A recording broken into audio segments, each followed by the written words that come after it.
Has Meghan Markle just been left humiliated by Kevin Costner and Adele by them returning her very, very sloppy jam?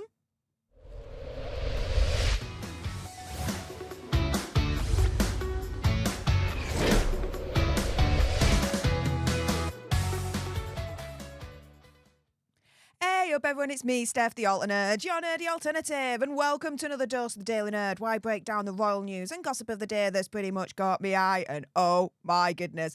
Yeah, let's jump into this madness, shall we? Because all over the internet, apparently, reports are being seen that Adele and Kevin Costner actually returned Megh's jams from America Riviera Orchard, and if that's true, oh yeah, just like Einstein _ Evans is saying, damn, yep. Now, where is all this coming from?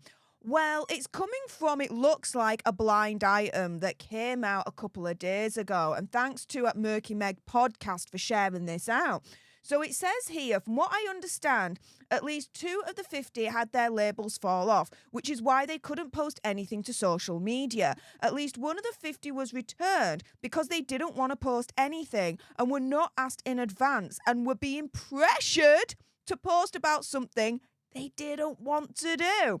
They tried to get an address to return it to, and no one was getting back to them or taking their call. So they just sent it to the agent's office, where it sat on some rando's desk for several days, becoming more sloppier and more icky and yuckier by the moment, right? And this is the thing. Mystify is saying, look, you know, if this is Adele and Kevin Costner that's being described in this blind item, wouldn't shock me one bit, and definitely good on them. But how true is it that the likes of Kevin Costner and Adele in this scenario received Megh's jam and then returned it? Actually, it's quite plausible, guys, so let me explain.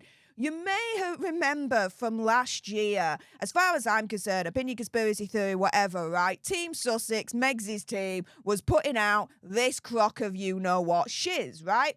Apparently, Meghs was considering a role in Kevin Costner's The Bodyguard 2 movie, the sequel, right?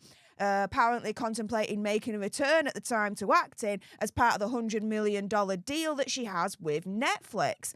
There were claims at the time that she could have been taking on a lead role in a potential Bodyguard sequel, playing a similar part that was played by the late Whitney Houston. Now, Kevin Costner, who also served as producer on the original movie, was said to be pitching the sequel with Meghs, who was apparently interested.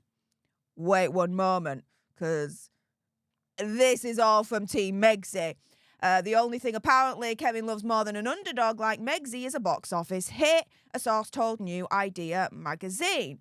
Now, originally, the sequel for The Bodyguard apparently was going to involve Princess Diana taking up the role that Whitney Houston had in the original, right? But guess what? As soon as that headline came out, it was severely rebuked, right? The Bodyguard link for Meghs rubbish due to toxic brand and her being on everybody no hire list.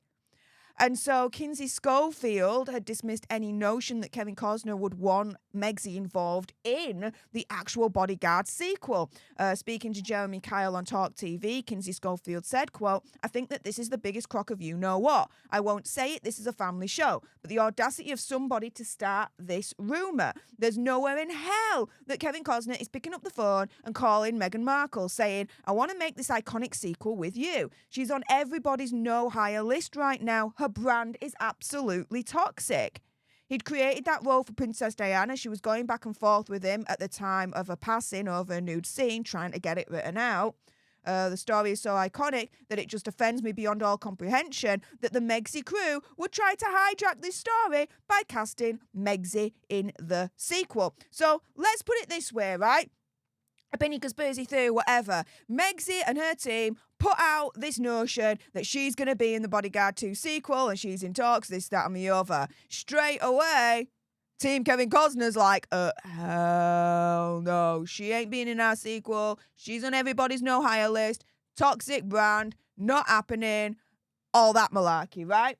Now, watch this, okay? So this was from, again, last year in September, when Megsy and Prince Hazard were at the 1805 live kind of event. Look at Kevin Costner, and it's right. He's giving her the cold shoulder. Here we go.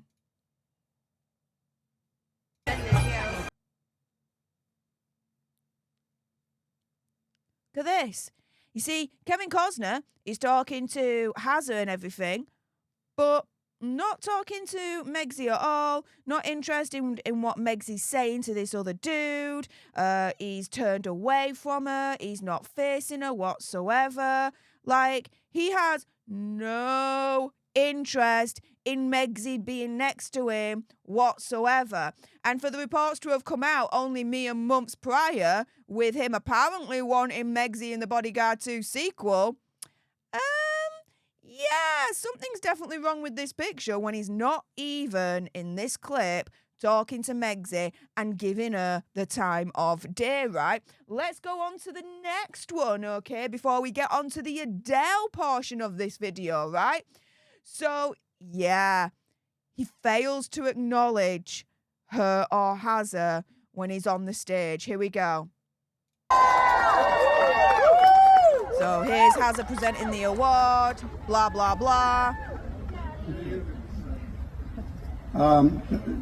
Good afternoon, everyone. Look at her face drop right there. Again, you would have thought that mere months prior, yeah, there was this rumour that she was going to be in Bodyguard 2 and that Kevin Costner personally picked up the phone to ring her, right, to be like, can you be in the sequel, please? And he doesn't acknowledge her once. Gives her the cold shoulder in the previous clip, and here, in his speech, doesn't even acknowledge her and Hazard being there. Doesn't even say, thanks, Hazard, for presenting the award. Thanks, Megsy, for being here. No. None of that. Now, let's get on to the Adele situation because, yes, it is quite plausible that the jam was sent to Kevin Costner and he sent it back. He gave Megsy the cold shoulder at the event and didn't acknowledge them in his speech when he was presented the award from them, right?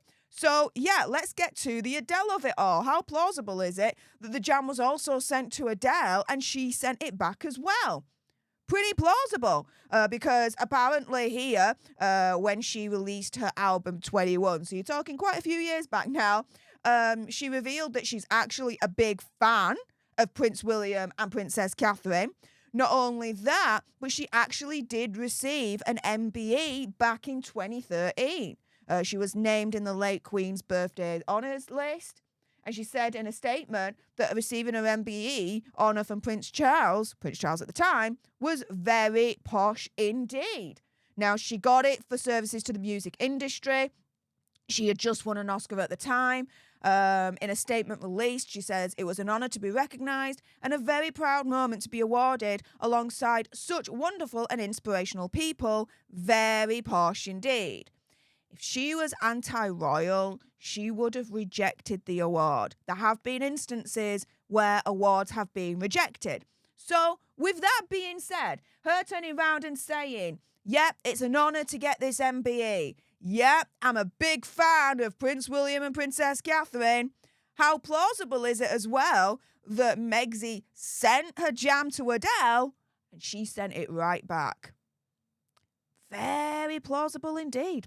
With that being said, if you appreciated this video and you want more, believe me, of course there's going to be more, then make sure you subscribe to join our Alter Nerd tribe. I'll be honest with you, help us now get to 1 million so we can also get that gold play button right there and hopefully cause a Meghan Markle meltdown on Instagram. Like, share, comment down below your opinion, conspiracy theories, whatever's. Also as well, if you've got some very strong opinions about Megsy's scam jam, and I bet you do, then make sure you send me a super thanks. It's just below this video right here. We can have a conversation about this because it does guarantee a response from me.